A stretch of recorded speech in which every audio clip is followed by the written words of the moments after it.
ఇంట్లోనే హాయిగా ఇలా తందూరి చికెన్ చేసుకోండి. ఈజీ అండి చేసుకోవడం కూడా. నేనైతే ఇక్కడ ఓవెన్‌లో చేసుకుంటున్నాను.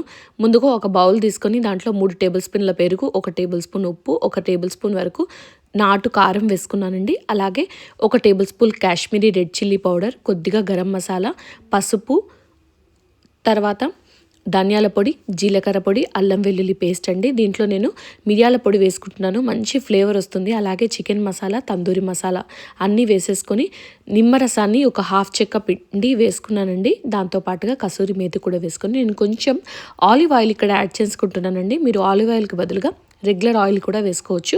లైట్గా వేసుకోవాలన్నమాట. నేను చికెన్ ముక్కలన్నిటికీ ఇలా ఘాట్లు అయితే పెట్టుకున్నానండి. లోపల వరకు మసాలా వెళ్ళి మంచిగా కుక్ అవుతుంది. అందుకని తర్వాత దీన్ని ఒక 3-4 గంటలు మ్యారినేట్ చేసి ఫ్రిడ్జ్లో పెట్టేసుకోవాలండి. మంచిగా మసాలా పట్టి జ్యూసీగా టేస్టీగా వస్తాయి. నేను ఇక్కడ ఓవెన్ని 180 డిగ్రీస్లో 35 మినిట్స్ టైంలో ఆన్ చేసి పెట్టుకున్నానండి. మధ్యలో ఒకసారి పాజ్ చేసి రివర్స్గా ముక్కల్ని తిప్పేసిన తర్వాత మళ్ళీ లోపల పెట్టేసుకున్నానండి. అంతే, టైం అవుట్ అయిన తర్వాత బటర్ రాసేసుకొని సర్వ్ చేసుకోవచ్చు. చాలా బాగుంది. ట్రై